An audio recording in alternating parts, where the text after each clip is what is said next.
4호기에 이 사후 해결료 저장 수조가 망가지지 않았다. 합시다. 하지만 그러면 지금까지 후쿠시마 제1핵발전소 사고로 환경에 방출돼 버린 방사성 물질은 얼만큼일까를 지금부터 보겠습니다. 제가 보는 건 IAEA라는 국제적인 원자력 추진 단체에 대해 일본 정부가 보고서를 냈습니다. 그 보고서 안에 대기 중에 방출된 세슘 137 양을 수치로 적었습니다. 기재했습니다. 세슘 137이란 우리가 아까 제가 말한 핵분열 생성물의 방사성 물질 중에 하나입니다. 핵분열 생성물은 약 200종류 이상에 이르는 그 방사능 물질의 집합체인데 그것이 인간에 대해서 영향이 크리라고 생각하는 것이 이제 세슘 137인데 이것을 척도로 해서 말씀을 드리겠습니다. 왼쪽에 노란 사각을 그렸습니다. 이것은 히로시마 원폭이 장렬했을 때 대기 중에 흩어진 세슘 137의 양입니다.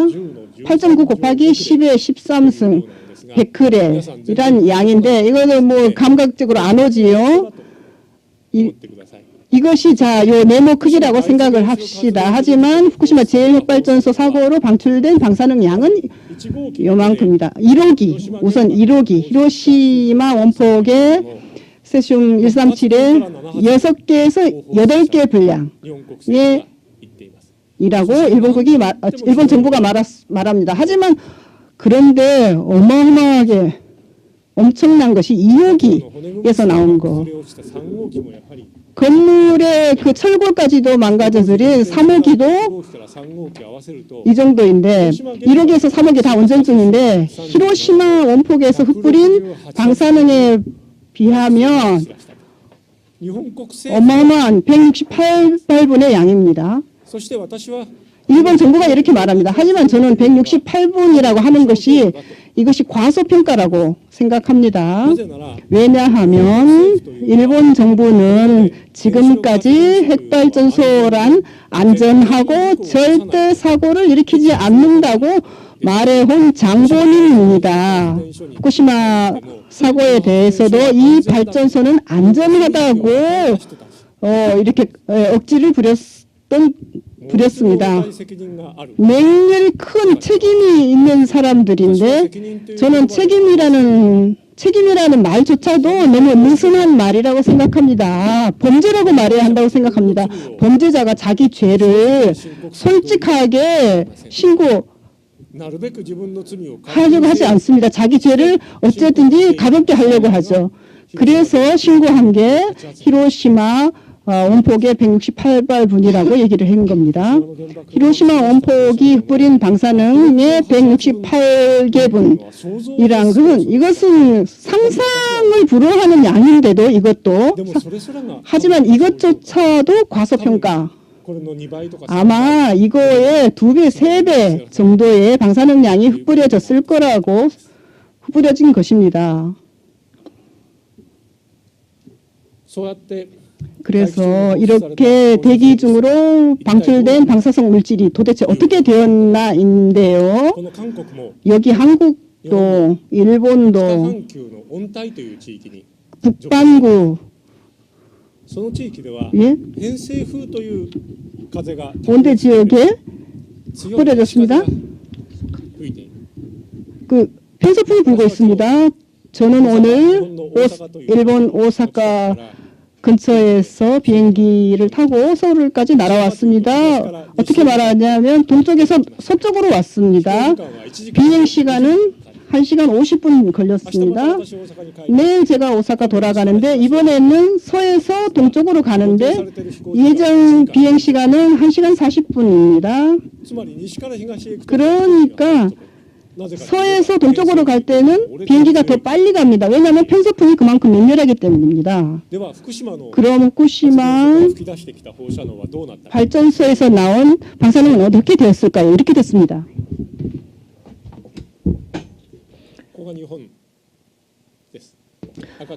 여기가 일본입니다. 빨간색을 점 찍어 놓은 곳이 후쿠시마가 있는 위치고요. 그 주변에 노란색으로 칠한 것도 맹렬한 방사능의 방출이 있었던 곳입니다. 그런데 후쿠시마에서 방출된 방사능은 일본의 홋카이도, 가장 북쪽 끝에 있는 홋카이도, 그리고 가장 남쪽에 있는 규슈라는 지역은 거의 오염되지 않았다. 라고 했습니다. 한국에 여러분이 계신 곳까지 오염은 물론 날아왔지만 그래도 한국은 그렇게 큰 피해는 후쿠시마 사고를 통해서 입지는 않았습니다. 방사능은 편서풍을 통해서 태평양 쪽으로 흘러갔고 미국의 서해안, 캐나다의 서해안 쪽을 오히려 오염시키게 되는 모양새를 띠게 되었습니다. 하지만 바람이니까요. 서쪽 바람이 불 때도 있고 동쪽 바람이 불 때도 있습니다. 서울도 마찬가지겠지요. 북쪽 바람이 불어올 때도 있고 남쪽에서 바람이 불 때도 있습니다. 후쿠시마도 마찬가지였습니다. 그 때문에 후쿠시마 핵발전소에서 날아온 방사능 그리고 방사성 물질은 모든 것이 전부 다 태평양으로 흘러간 것이 아니라 일본 국토에도 역시 흘러들게 되었습니다. 어떤 오염을 남겼는가 하는 것에 대해서 일본 정부가 공표한 지도가 이것입니다. 후쿠시마 제1원자력발전소, 후쿠시마 제1핵발전소가 이 위치에 있습니다. 동쪽이 다 태평양이고 서쪽에 일본 국토가 있는 그런 위치입니다. 여기에서 뿜어져 나온 방사능은 대부분 태평양으로 많이 흘러갔지만 바람이 달리 불 때는 물론 일본 국토에도 날아왔습니다. 그리고 내려앉았습니다.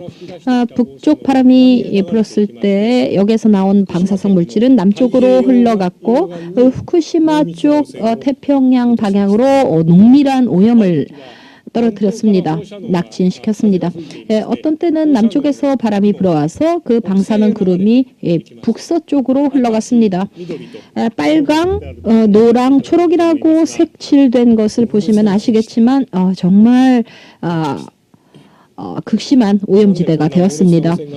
왜 이런 극심한 맹렬한 오염이 되었는가 하면 이 방사능 구름이 날아왔을 때 이 지역에서 눈과 비가 내렸기 때문입니다.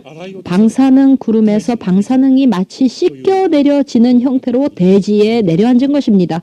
이 빨강, 노랑, 오염, 초록 지역은 그렇습니다.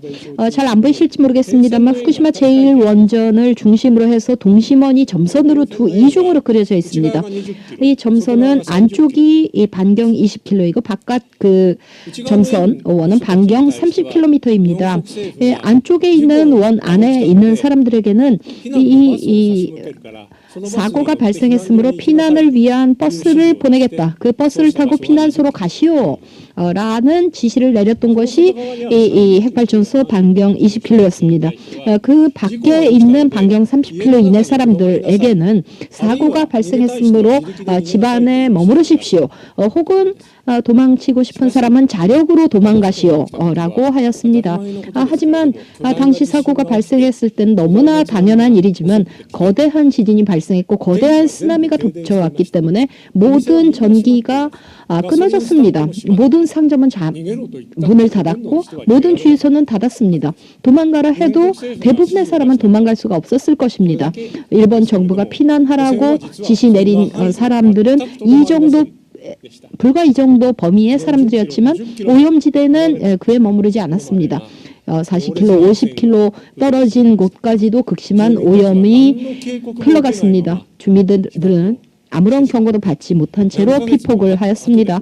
그리고 수개월이 지난 후에 극심한 오염지대이므로 이곳에는 살 수가 없다는 통보를 받았습니다. 모든 사람들이 그 땅을 쫓겨서 떠돌아 다닐 수밖에 없는 상황이 되었던 것이 이 빨간, 노랑, 초록의 지역입니다. 그리고 이 오염이라는 것은 그곳에만 머무르지 않았습니다. 그에 그치지 않았고 여러 색으로 칠해져 있습니다만 후쿠시마 현의 중앙 부분에 파란 바다처럼 색이 칠해져 있습니다. 이 파란 바다처럼 보이는 이 색칠된 부분 또한 극심한 오염지대입니다. 이곳은 후쿠시마 현 내에서 인구가 밀집된 지역이 다 그 속에 포함이 됩니다.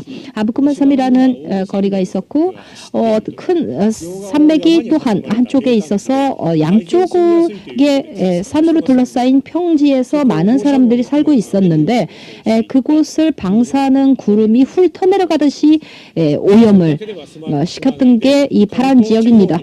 그뿐만이 아닙니다. 관동 지역, 간도 지역까지 오염이 광범위하게 퍼지게 되었습니다. 저는 지금 오염이라는 말로 다 묶어서 표현을 했지만 조금 더 상세히 들어주셨으면 합니다.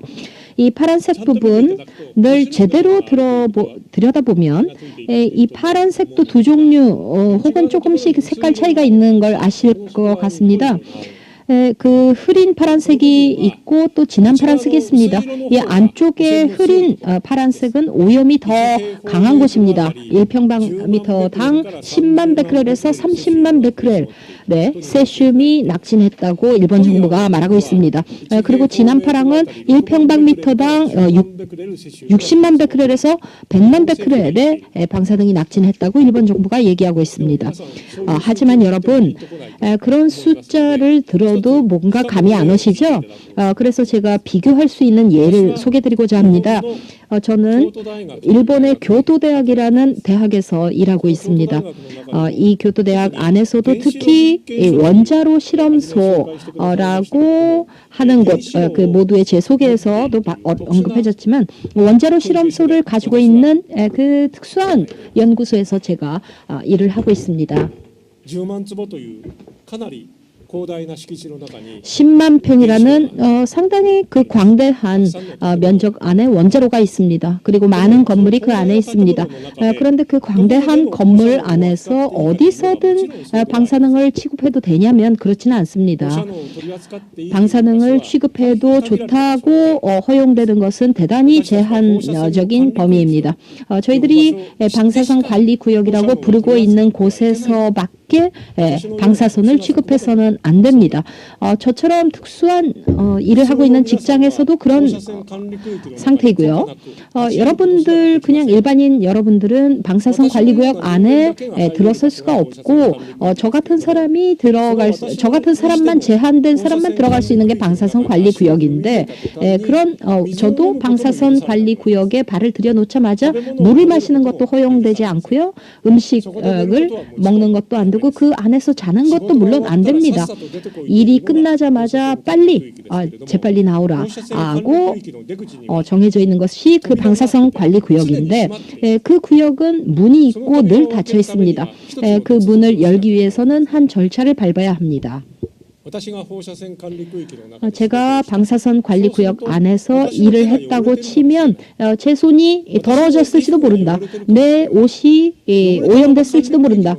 오염된 채로 방사선 관리구역 밖으로 나가버리면 다른 일반인들을 피폭시키는 결과를 낳게 되므로 나의 손이 오염되지 않았는가, 내 옷이 오염되지 않았는가라는 것을 제대로 측정하지 않는 한 그 문을 열어주지 못하게 돼 있습니다. 그렇다면 어느 정도 수준의 오염이면 문을 열어주냐면 1평방미터당 4만 베크렐입니다. 1평방미터당 4만 베크렐을 초과해서 제 실험복이 오염돼 있다면 그 옷을 거기에서 벗고 방사선 관리구역 안에서 그 방사선 오염 물질로서 처리를 해야 됩니다. 제 손에 1평방미터당 4만 베크렐 이상 오염이 돼 있으면 문이 열리지 않고 저는 나갈 수가 없습니다. 그래서 관리구역 안에서 열심히 씻어야 되고 물로 안 떨어지면 우유로 씻고요. 우유로 씻어도 안 되면 비누로 씻어야 되고 그래도 안 떨어지면 손에 피부 껍질이 좀 타버리더라도 어쩔 수 없으니까 약품으로 씻어야 합니다. 그런 곳이 방사선 관리 구역이고요. 1평방미터당 4만 베크렐 이상의 수준으로 오염된 물질은 어떤 것이라도 방사선 관리구역 밖으로 나가서는 안 된다라는 것이 일본 법률이었습니다. 그런데 이 파란색으로 칠해진 부분은 모두 1평방미터당 6만 베크렐 이상입니다. 그것도 제 손이 오염됐거나 뭐 실험복이 오염됐거나 그런 수준이 아니라 이 대지 전체가 오염이 돼 있습니다. 상상하실 수 있습니까, 여러분? 오늘 이 건물이 대단히 훌륭한 건물인데요. 이 건물이 만일 일본의 후쿠시마에 있다면 이 건물 전체가 오염이 된 것입니다. 건물에서 한 발자국 나가면 도로가 오염돼 있습니다. 공원이 오염돼 있습니다. 거리, 도시가 모두 다 오염돼 있습니다. 강도 마찬가지고 강가, 강변도 그렇고 숲, 길, 산 모든 것이 다 오염됐다는 상태가 돼버린 것입니다.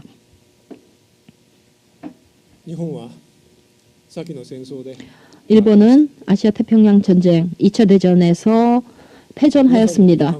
패배했고 여러분의 나라 한국은 드디어 일본의 점령으로부터 해방이 되었습니다. 그런데 일본이라는 나라 자체는 물론 전쟁에서 졌습니다. 그런데 정부가 국가가 전쟁에서 패해도 대지가 있다. 그러니 사람들은 살아갈 수 있다라는 의미로 나라가 망해도 나라가 전쟁에 졌어도 산이 진 것은 아니다라는 그런 표현이 있거든요. 그런데 여러분 보십시오. 1000킬로미터가 넘는 그 대지에 사는 사람들이 모두 다 쫓겨나고 그 땅을 잃어버렸습니다. 이제 쓸 수가 없는 땅이 됐습니다. 그리고 그 주변은 본래는 방사선 관리 구역으로 지정해야 된 그 구역에 사람들이 버려진 상태에서 피폭하면서 살아야 되는 것이 그 바로 주변 지역에는 또한 있습니다. 전쟁이 일어나도 이런 심한 상태는 발생하지 않는다는 그 상황이 일어난 것이고요. 3년이 지나고 나서도 전혀 해소조차도 할 수 없는 상태가 지속되고 있습니다.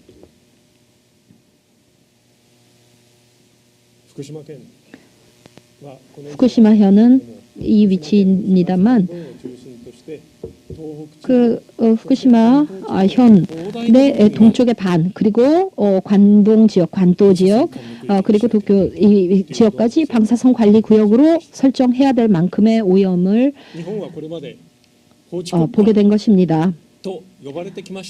일본은 지금까지 법치국가라고 불려왔고 일본 정부 또한 쏠쏠해서 그렇게 자칭해왔습니다. 국민이 법률을 어기면 국가는 처벌을 한다.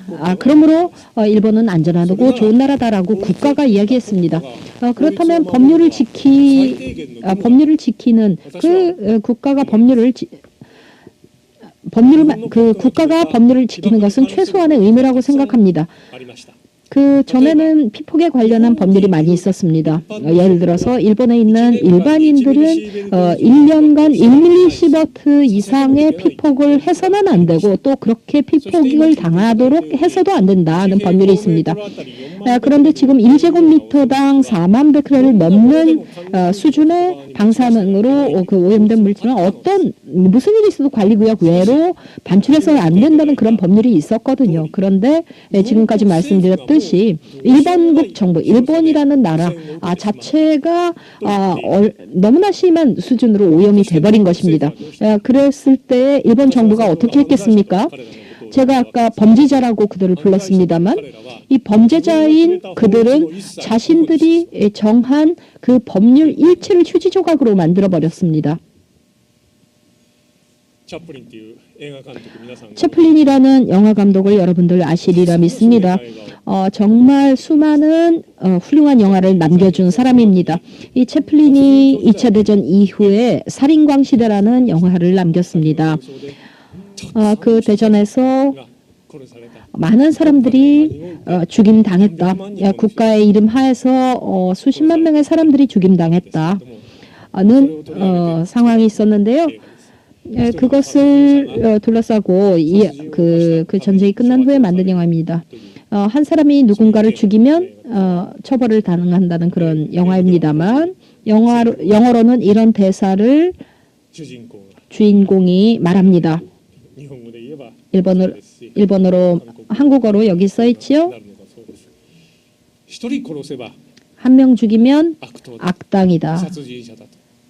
살인자다라고 낙인찍히면서 처벌을 받지만 100만 명을 죽이고 나면 이번에는 영웅 취급을 받는다는 말을 주인공으로 하여금 발언하게 합니다. 지금 일본에서는 후쿠시마 사고로 인해서 수백만 명의 사람이 고난의 밑바닥에 빠지게 되었습니다. 그럼에도 불구하고 이 사고를 일으킨 책임 있는 사람들 중에서 도쿄전력의 회장, 사장 혹은 원자력 발전소가 안전하다는 발언을 하면서 그동안 핵발전소를 만들어왔던 정치인들, 학자들, 모든 사람 중 그 누구도 처벌되지 않았습니다. 저는 너무나 이해가 안 갑니다.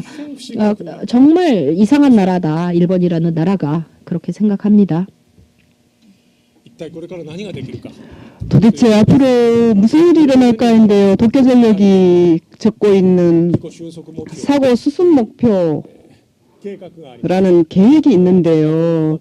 이것은 이렇게 되어 있는데 사고가 나고 작년 12월까지 하여간에 어떻게든 작업을 해서 사용 해결료 저장 수조, 아까 계속 들어오신 그 사용 해결료 저장 수조에서 어떻게든 사용 해결료를 꺼내겠다는 그런 작업을 하겠다는 게 여기입니다. 그리고 그게 끝나면 이번에는 사용 해결료 저장 수조를 거기에서 조금씩 그 녹아내린 그 해결료가 있는데 그것을 어떻게든 찾아내는 거, 그리고 그것이 끝날 때까지 하여간 10년은 걸릴 거라고. 그 작업이 겨우 간신히 되면 이번에는 어떻게 그것을 꺼내겠다고, 그 녹아 떨어져 내린 용량되어 녹아 떨어져 내린 사용 해결 노심의 방사능 덩어리를 꺼내겠다는 것인데, 그래서 30-40년 지나면 뭐 어떻게든 뭔가 되겠지라는 계획입니다. 30년에서 40년이라는, 저는 죽습니다 그때. 오늘 이 회의장에 모신 여러분들 중에 많은 분들도 돌아가시겠지요? 그럴 거라고 보는데요. 그만큼의 시간이 걸리지 않으면 자기네들이 봐도 수습할 수 없다는 사고가 지금 계속되고 있는 거고, 저는 이 계획대로 결코 될 수 없을 거라고 생각합니다. 아마 100년이라는 시간이 걸릴 거고, 오늘 여기 모인 어느 분도 그때 살아있지 못할 그런 시간이 흘러도 후쿠시마 사고는 수습되지 못하는 그런 사태가 지금 일어난 것입니다. 이건 여러분들의 국가 한국입니다. 한국에도 많은 핵발전소를 만들어 와 버렸습니다. 아시지요? 여기 서울에서 훨씬 떨어진 곳에 핵발전소를 만들었습니다. 오늘 여기 오기까지 저는 주최 측한테 물었는데 한국 인구가 4,700만 명이라고. 그렇죠. 그리고 서울이란 이 시에 1,200만 명 정도가 사시고 그 주변에 또 1,몇백만 명의 인구가 있고 거의 한국의 인구 절반 정도가 수도권에 살고 있고, 하지만 핵발전소만큼은 이러한 곳에 만들었습니다. 이것이 오른쪽의 것이 후쿠시마 제1핵발전소의 주변 지도, 아까 보여드린 것처럼 오염 지도인데요.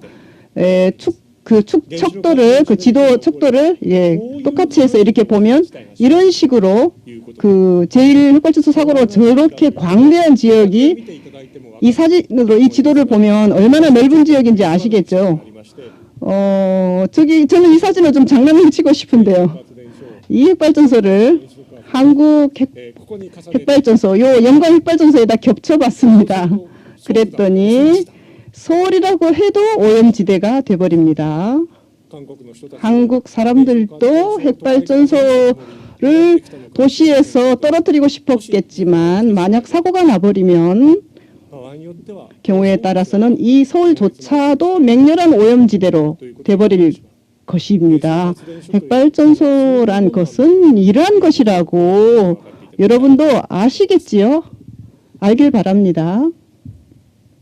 そして 그리고 유감스럽게도 문제는 이걸로 끝나지 않습니다. 지금 제가 사고를 말씀드렸습니다. 하나의 핵발전소가 1년 가동하면 히로시마 원포 1000발분 이상의 방사능을 남기는데 사고를 나면 또 이렇게 비참한 상황에 빠진다는 것을 말씀드렸는데 は起きなかったらいい 사고가 안 나면 그럼 괜찮냐?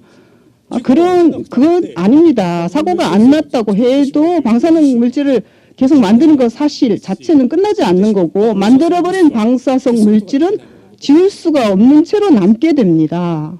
私たち人類はそれを 우리 인류는 그것을 무독화할 힘이 아직은 없어요. 무독화할 수 없다면 어떻게든 격리를 해야 되는 건데 しておかなければいけない 격리해 두지 않으면 100万年 안 되는데 그런 시간이 100만 년 そんな 필요합니다. 可能だと皆さんは 이게 가능하겠습니까, 여러분?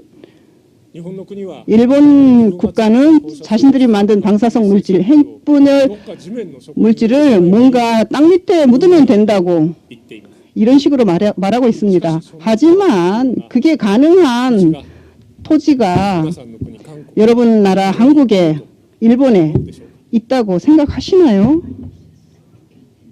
無毒化できないゴミ 무독화할 수 없는 쓰레기 어떻게 해야 되나요? これは世 이건 界地図です 전 세계 지도인데요.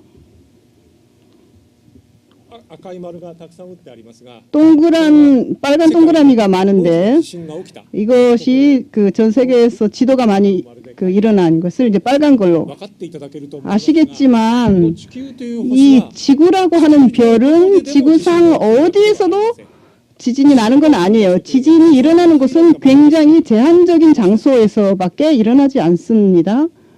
南アメリカ大陸の南 남아메리카 チリの太平洋岸から始まって 칠레에서 칠레를 따라서 중앙아메리카, 太平洋側を 북아메리카, 태평양 따라서 그리고 太平洋の 태평양 서쪽 해양 따라서 이 태평양을 감싸고 있고 그리고 중국의 일부에서 지중해를 이렇게 빠져나가고 있습니다. 이것이 지구상에서 주로 지진이 일어나는 곳입니다. 이 밖의 곳에서 지진은 안 나거든요. そしてこの地図にもう一つ 그리고 이 지도에 또 하나의 그 까만 동그라미가 있는데 이것은 핵발전소가 입지하고 있는 지역을 표시했습니다. 세계에서 핵발전소를 米国とヨーロッパ 받아들인 것은 미국과 유럽인데 미국과 유럽에서 100기 넘는 핵발전소가 있는데 대부분이 동해안 쪽에 있습니다. 지진이 안 나는 곳에 세웠습니다. ヨーロッパという 유럽 지역은 캘브리아 지역이라는 아주 안정적인 지역이 있는데 지진이 없습니다.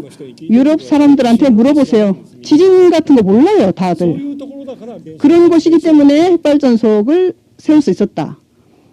しかし 하지만 日本ある 일본 いは 또는 韓国 한국은 というのはここにある 여기 있습니다. 世界の地震の巣 세계의 지진의 둥지, 소굴이라고 부를 수 있을 만한 곳에 핵발전소를 세워버렸습니다. 그리고 이런 곳에 埋めてしまおうと 자기가 낳은 죽음의 죄를 묻겠다는 거 言っているわけです 그렇게 말하고 있습니다. 너무나 바보스럽다고 어리석은 일이라고 생각합니다. 해서는 안 된다고 생각합니다. 日本も韓国も 일본도 한국도 핵발전소를 止めるべきだと 즉각 島 정지해야 된다고 그리고 처리할 수 없는 쓰레기 ことができるか 그리고 어떻게 할 수 있을지 これから真剣に考えて 그것도 심각하게 진지하게 생각해야 된다고 생각합니다. これが 이것이 福島の 후쿠시마 です 사고입니다. 話を全く変えて 앞으로 얘기를 완전히 바꿔서 원자력이라는 그 자체가 도대체 어떤 것인지를 처음에 들은 그 원폭 얘기를 둘러싸고 말씀을 드리겠습니다. 일본이라는 나라가 어떤 나라인지 한국 여러분들이 보면 어떻게 생각하실지 저는 잘 모르겠지만 일본 사람은 굉장히 은혜를 받은 국민이라고, 일본 국가가 평화 국가라고 많은 사람들이 그렇게 생각했습니다. 전쟁 같은 거 하지 않을 거고 핵무기 안 가질 거고 꽤 많은 사람들이 그렇게 믿고 있는데, 생각하고 있는데, 저는 전혀 그렇게 생각하지 않습니다. 일본이라는 나라는 핵무기를 만들고 싶어서 어쩌지 못하는 나라라고 저는 생각합니다. 일본이 앞으로 지금까지 어떻게 핵무기라는 것에 대해 핵무기에 대해서 생각해 왔는지 또 한 가지 소개하겠습니다. 일본 정부의 공식 견해입니다. 이겁니다.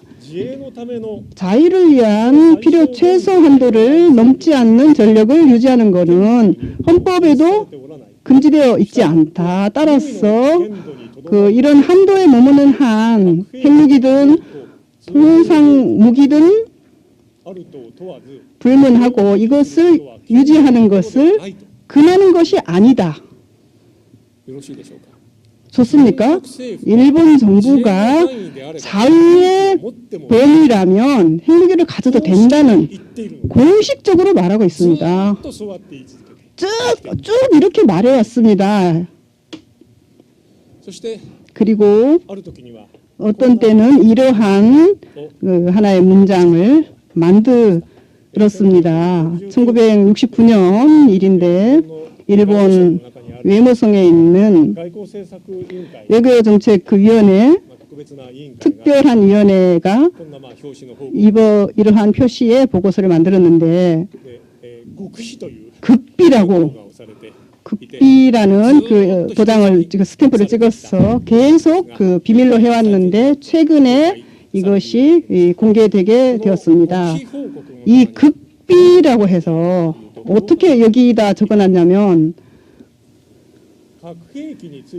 핵무기에 대해서는 NPT에 참가하면 안 됨에도 불구하고 당연 핵무기는 보유하지 않는 정책을 취하겠지만 핵무기 제조의 경제적이고 기술적인 포텐셜은 늘 유지함과 동시에 이에 대한 제약을 받지 않도록 배려하겠다. 또 핵무기 일반에 관한 정책은 국제 정치, 경제적인 이해, 득실, 계산에 바탕을 둔다, 근거하겠다는 취지를 국민에게 개발하기로 하고 장래 만일의 경우에 전술핵 반입 시 무용한 국내적 혼란을 피하도록 배려하겠다라고 적고 있습니다. 됐습니까? 핵무기 당분간은 갖지 않겠다는 정책을 취한다는 거. 하지만 언제든 핵무기를 제조할 수 있는 능력을 늘 갖고 있겠다. 그렇게 하지 않겠다고 쓰고 있습니다. 핵무기를 가질까 말까는 국제 정치 안에서도 특별한 그런 계산에 따라서 판단하는 건데, 판단하겠다고 얘기하고 있습니다. 어떻게든 핵무기를 만들 수 있는 능력을 가져야겠다.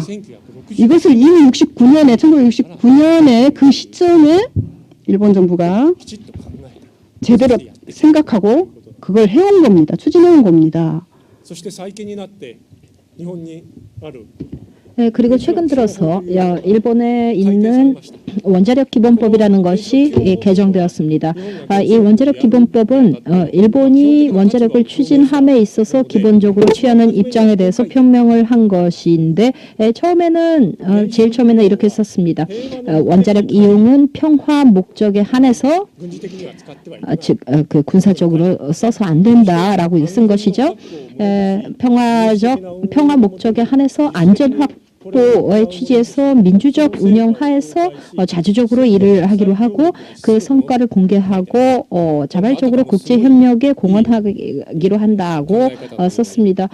굉장히 뭔가 좋은 생각을 드러내고 있는 것처럼 뭔가 써놓기는 했습니다만 아까 말씀드렸듯이 평화 목적에 한해서라고 쓴 것도 실은 그 이면이 있습니다. 그러면서도 핵무기를 제조하는 잠재적인 능력을 보유하고 싶어서 쭉 추진을 해왔던 것이지요. 그리고 2012년 들어서 이 원자력 기본법이 개정되었습니다. 개정된 내용은 이렇습니다. 전항해, 앞에 항해 안전 확보에 대해서는 확립된 국제적 기준을 고려하여 국민의 생명, 건강 및 재산의 보호, 환경의 보전 및 우리나라의 안전 보장에 공헌함을 목적으로 행하는 것이다. 행하기로 한다라고 개정하였습니다. 여기에 써 있는 안전 보장이라는 말, 이 일본어 안전 보장은 군사 용어입니다. security라는 말입니다. 군사적으로 계속 사용되어 왔던 말이고 이 군사적 안전을 지키기 위해서 원자력을 할 거다, 하겠다라는 것을 작년에 일본 원자력 기본법 안에 굳이 기재하는 일까지 시작했다는 겁니다. 현재 일본에서는 아베라는 이름을 가진 총리가 정권을 담당하고 있습니다. 제가 보기에는 이 대책이 대단히 대단히 곤란한 인물이구나. 그리고 표현이 안 좋습니다만 바보고요. 단순한 바보가 아니고 병에 걸려 있습니다. 그리고 그를 멈추게 할 수 있는 사람도 없습니다. 그래서 정말 순식간에 이 전쟁의 시대로 돌입하려고 혹은 굴러떨어지려고 하고 있는 것처럼 제 눈에는 보입니다. 그리고 착실하게 한 발 한 발 이런 준비를 하고 있는 과정이라고 제게는 보입니다.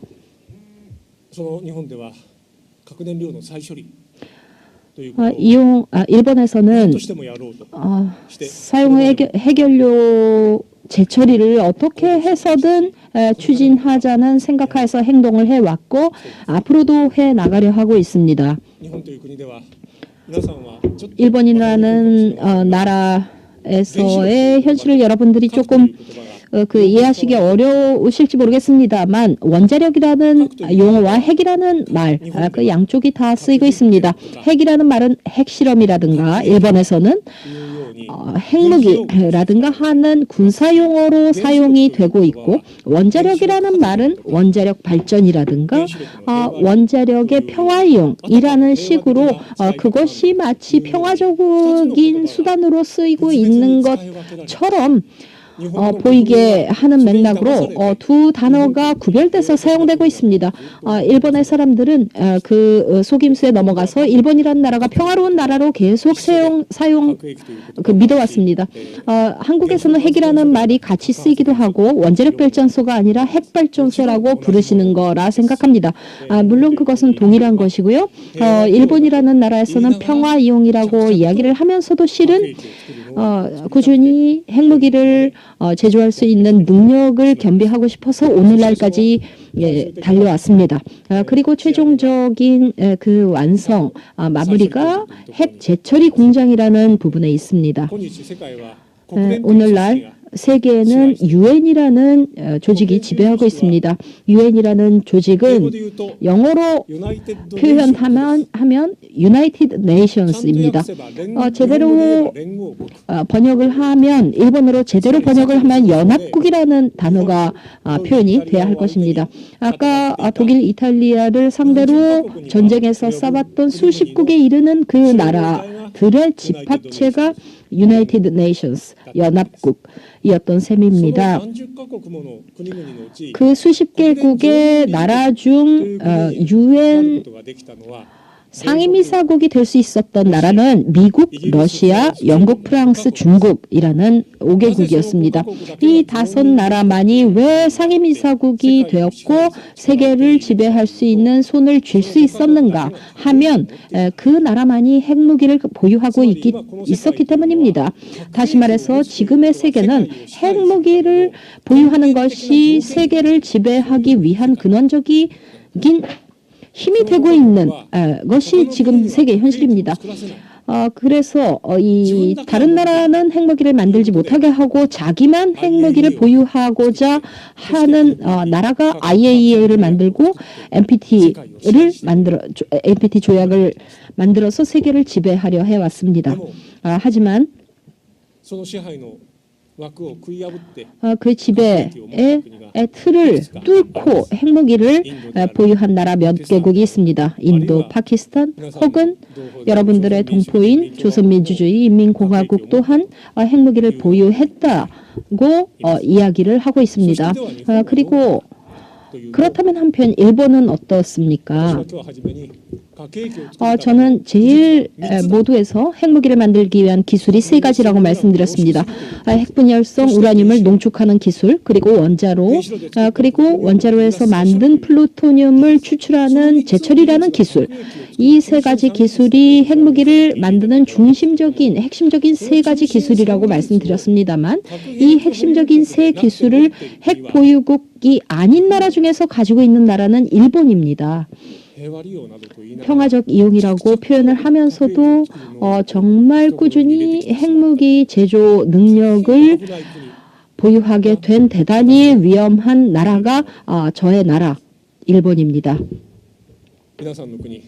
여러분의 나라 한국도 제가 보기에는 대단히 죄송한 생각이 듭니다. 이 일본이라는 나라 점령을 당하고 식민지화되고 남북으로 분단되어 버린 커다란 고난을 떠안으면서 지내오신 나라입니다. 그리고 그 나라에 계신 사람들도 살아온 사람들도 어떻게든 자신들의 여러분의 나라를 유지하려고 지금까지 고생을 해와셨을 것이고 개 중에는 내 나라가 강해지기를 바란다. 개 중에는 핵무기를 갖는 나라가 됐으면 좋겠다고 생각하는 분들도 계실 것 같습니다. 그런 생각을 한다면 아무래도 재처리를 하고 싶다라고 생각하시겠죠. 한국에서도 파이로 프로세싱이라는 특수한 재처리에 대한 연구를 계속하고 있습니다.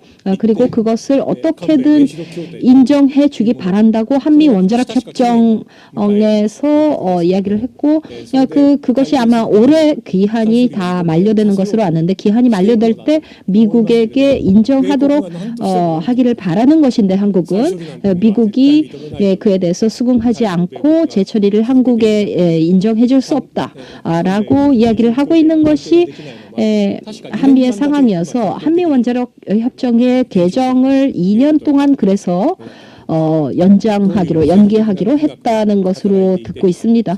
어떤 정치적 역학이 작동을 해서 어떻게 됐는지 저는 알 수 없습니다. 하지만 재처리를 한다는 것은 핵무장으로 나아간다는 것을 의미합니다.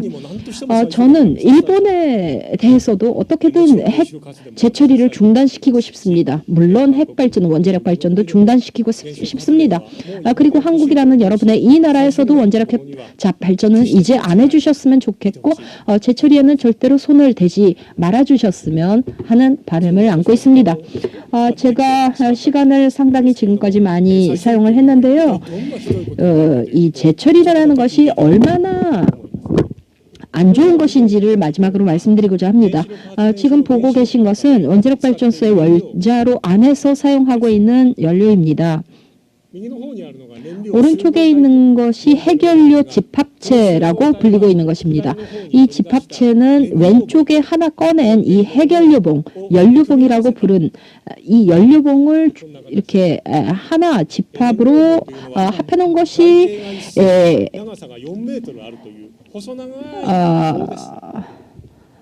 그림이고요. 이 아주 세로로 가늘고 기다란 금속의 막대입니다. 말하자면. 그런데 그 안에 해결료를 모은 펠렛이라는 것이 안에 있습니다. 그 새끼손가락만한 직경 약 1cm 정도의 그 해결료 펠렛이라는 것이 있는데 이 금속 연료병 안에 채워져 있습니다. 그리고 우라늄이 그 이후 해결료 생성 물질이 되는 것인데 원래는 그것이 핵분열 생성물이 이 금속봉 안에 가둬 있게 된다는 생각입니다. 그러니까 금속 연료봉 안에 가둬 있으니까 밖으로 방사성 물질이 나오진 않고 사람들이 피폭할 일은 없다. 이렇게 하는 생각 하에서 이게 만들어져 있거든요. 하지만 금속 봉이니까 때로는 결함도 있을 수 있겠고 방사성 물질이 누출돼서 핵발전소 주변에서 사람들을 피폭시키기도 하거나 혹은 노동자에게 피폭을 시키기도 합니다. 그런 어쩔 수 없는 일들이 핵발전소에서 지금도 발생하고 있습니다. 그런데 대부분의 핵물질 생성물은 핵연료병 안에 가둬진 상태입니다. 그리고 동시에 우라늄이 핵물질을 생성할 때 이 안에 플루토늄이라는 원폭 재료가 계속 모아지게 된다는 원리 하에서 이 기계가 움직이고 있습니다. 그리고 이 플루토늄은 원폭의 재료이고 그것을 추출하는 게 제철이라는 기술입니다. 거기서 어떤 작업을 하게 되냐면 이런 식인데요. 핵발전소에서 사용 후 핵연료를 가지고 와서 제일 먼저 지금 들으신 바와 같은 연료봉, 즉 그 죽음의 재를 가둬두고 있는 이 연료봉을 아주 토막토막 절단을 합니다. 왜 그런 일을 하냐면 연료병 안에 들어있는 플루토늄을 추출하고 싶기 때문에 연료봉을 파괴할 수밖에 없습니다. 연료병을 파괴하자마자 먼저 방사성 물질이 분출을 합니다. 그리고 그것이 대기에 또 방출이 돼버리기도 하겠지요. 그리고 그 봉을 절단을 하면 연료 펠렛이라는 것이 아주 쏟아지듯이 쏟아져 나오죠. 이거는 도자기 같은 도기 같은 그런 물질인데요. 그 안에 핵물질 생성물과 새로 생성된 플루토늄이 혼연일체가 돼서 거기에 존재하게 됩니다. 그 안에서 플루토늄만을 뽑아내고 싶은 겁니다. 그러면 어떻게 뽑아내겠습니까? 핀셋으로 집어내서 꺼낼 수는 없습니다. 그런 식으로는요. 그럼 어떻게 하냐면 이 펠렛이라는 도기 같은 물질을 아주 그 액체처럼 녹여버리는 것입니다. 한국에서도 도자기류 많이 쓰시죠. 밥그릇이라든가 접시라든가 그런 물질들을 여러분 녹일 수 있습니까? 하지만 그 도자기 같은 물질 안에 플루토늄이 들어있고 그 플루토늄을 갖고 싶으니 도자기를 녹일 수밖에 없습니다. 그래서 굉장히 농도가 강한 물질을 넣어서 이 도기를 녹이게 됩니다. 그리고 그 녹인 액체 안에 다양한 약품을 첨가해서 우라늄과 플루토늄과 죽음의 재를 분리하게 되는데 그 작업이 제철이라는 것입니다. 드디어 가둬두었던 즉 연료봉 안에 그 봉쇄해 놓았던 방사능을 연료봉을 절단함으로써 밖으로 나오게 하고 또 그것을 액체에 녹여서 분리하는 작업을 하는 것이기 때문에 대단히 위험한 작업입니다. 예를 들어서 영국에 그 작업을 하는 공장이 있었습니다. 원래는 원폭을 제조하기 위한 공장이었습니다. 그런데 1950년대부터 그곳이 가동이 되었고 원폭을 만들었습니다. 그런데 어느 시점부터 원폭만 하다가는 이 돈을 벌 수 없다 해서 원자력 발전소, 핵발전소에서 나온 사용 후 핵연료도 받아들이면서 그 사용 후 핵연료 안에서 플루토늄을 추출하겠다 는 상업적인 돈벌이에 나섰습니다. 일본의 원자력 발전소, 핵발전소의 사용 후 핵연료도 이 영국의 제철이 공장에 갔던 것이 1970년대 시점입니다. 여기에서 막대한 양의 방사성 물질이 바다로 누출되었습니다. 제가 아래쪽에 써놨습니다만 히로시마 원폭이 방출된 세슘 137의 양이 여기 아래에 써 있는 선입니다. 다시 말해서 매년 동안 히로시마 원폭 몇 개 분량에 해당하는 그것이 방사능이 단순히 돈벌이를 위해서 바다에 방출됐다는 것입니다. 그 공장이 이 윈즈케일 영국의 제철이 공장입니다. 이 그레이트 브리튼이라는 영국의 섬의 서해안 쪽에 그 윈즈케일이라는 공장이 위치했었습니다. 그리고 이쪽에는 아일랜드 섬이 있고요. 또 아이리쉬해라는 바다가 그 일대는 있는데요. 이른바 그 매해죠. 그 호수처럼 이렇게 둘러싸인 그런 바다에 방사성 물질을 누출을 해 놓고 보니까 이 아이리쉬해의 바닷물은 너무나 오염이 돼 버렸습니다. 그리고 그것이 다시 북쪽으로 흘렸고 또 그레이트 브리턴의 동쪽까지 흘러 들면서 영국이라는 나라의 그 둘레가 굉장히 심하게 오염되는 결과가 발생했습니다. 바다에서 잡히는 물고기 중에는 오염이 축적이 되면서 이 파란 거는 생선이고 빨간 거는 문어, 오징어 뭐 이런 것인데요. 정말 극심한 오염에 노출이 되었습니다. 지금 일본의 바다 후쿠시마 바다에서도 오염이 발생하고 있는데 지금 1kg 그 규제가 이 빨간 수준입니다만 이 윈스케일이 입지한 곳과 가까운 바다에서는 이 빨간 밑에 부분도 저는 너무나 높은 기준이라고 생각이 되는데 이보다 훨씬 넘는 수준의 높은 오염도로 먹을거리가 오염이 돼버렸습니다. 그러니 이런 상황이다 보니 재처리를 하다 보면 환경이 너무나도 오염하게 됩니다. 지금 저는 여기 작은 사각형을 썼습니다만 여러분 인식을 혹시 못하셨을지 놓쳐버리셨을지 모르겠습니다. 아까 보신 것처럼 히로시마 폭이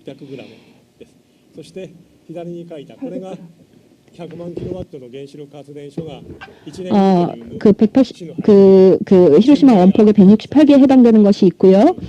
그리고 지금 보시듯이 일본이 현재 아오모리현 로카쇼무라라는 곳에 만들려고 하는 제철이 공장에서는 1년 동안 이만큼의 양의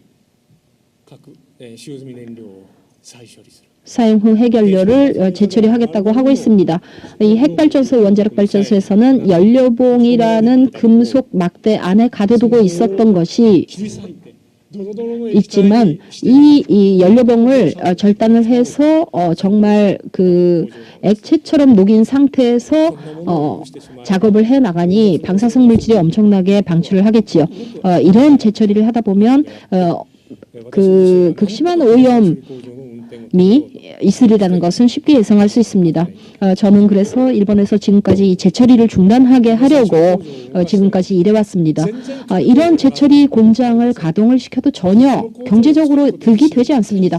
이 공장을 만드는 것 자체가 대단히 돈이 거액의 자금이 투여됩니다.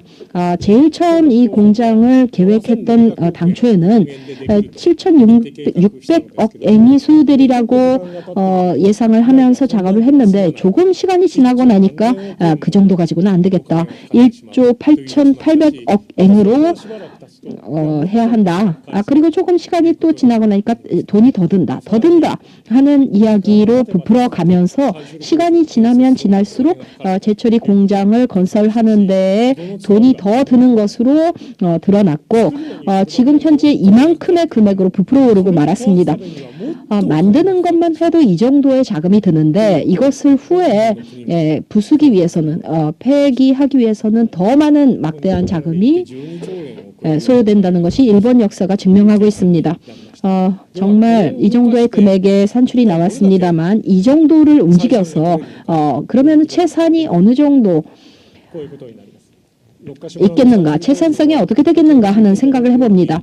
로카쇼의 제철이 공장은 아까 말씀드린 것처럼 한 달에 800톤이라는 실례했습니다. 연간 800톤의 사용후 연료를 처리하는데 계획으로는 그것을 40년 동안 하겠다고 합니다. 그렇게 되면 처리할 수 있는 양이 32,000톤입니다. 그러기 위해서는 11조 엔 혹은 12조 엔의 돈을 쓰겠다고 하는데요. 1톤의 사용 후 해결료를 처리하기 위해서는 4억 엔을 투여하겠다고 일본 정부는 얘기하고 있습니다. 그런데 아까 들으셨듯이 일본이라는 나라는 지금까지 영국이나 프랑스의 재처리를 의뢰해서 사용 후 해결료를 처리해 왔습니다. 그리고 그에 소요되는 돈은 1톤당 2억 엔 혹은 뭐 1억 엔일까요? 그 정도의 규모로 해왔고 그것을 자체적으로 해결하려면 이것의 2배 이상의 돈을 들여야 하는데 이건 뭐 경제적으로 의미가 전혀 없다는 것입니다. 경제적인 부분에서 의미가 없다. 경제성이 없다는 걸 왜 하려고 할까요? 남는 이유는 군사적 의미입니다. 일본이라는 나라는 재처리를 통해서 플루토늄을 자기 손에 쥐는 그 작업을 스스로 하고 싶다. 자기 힘으로 하고 싶다. 그래서 이 재처리로 나가고 있다고 저는 생각합니다. 그리고 마지막이 됩니다만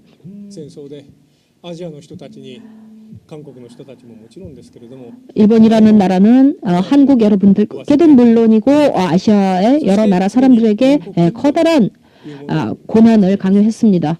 그리고 그 결과 전쟁이 끝난 이후 일본국 헌법이라는 것을 만들었습니다. 그 전문안은 이렇게 써놓았습니다. 이 문장을 전부 소개해 드리기는 생략하고 일부 부분만 여러분들께 들려드리고자 합니다만 이 일본국 헌법을 제정한 가장 큰 동기는 이렇습니다. 정부의 행위에 의해서 또다시 전쟁의 참화가 일어나는 일이 없도록 한다는 것을 결의하고 여기에 주권이 국민에게 존재함을 선언하면서 이 헌법을 제정한다, 확정한다라고 했습니다. 정부한테 맡겨오면 또다시 전쟁으로 나아갈 것이다. 그러니 어떻게 해서든 국민이 주권을 가지고 있다는 것을 분명히 선언하고 정부가 복주하지 않도록 방지해라라는 말을 일본국 헌법 전문에 써놓았습니다. 그리고 이 헌법 안에는 이런 말도 있습니다. 일본 국민은 항구적 평화를 염원하며 인간 상호의 환경을 지배하는 숭고한 이념을 깊이 자각한다. 평화를 사랑하는 여러 국민의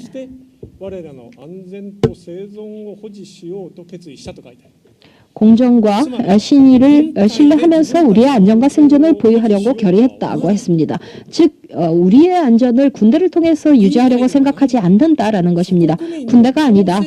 여러 국민들, 즉 세계 여러 나라 국민들의 공정과 신의라는 것을 신뢰하면서 자기들의 안전을 유지하겠다고 하는 것입니다. 군대는 포기하겠다고 한 것입니다. 그걸 선언했다는 게 여기에 써 있죠. 그리고 조금 후에는 이렇게도 써 있습니다. 우리는 전 세계의 국민이 모두 다 공포와 결핍으로부터 벗어나 평화로운 가운데 생존할 권리를 보유함을 확인한다. 일본인뿐만이 아니라는 것입니다. 전 세계의 국민들이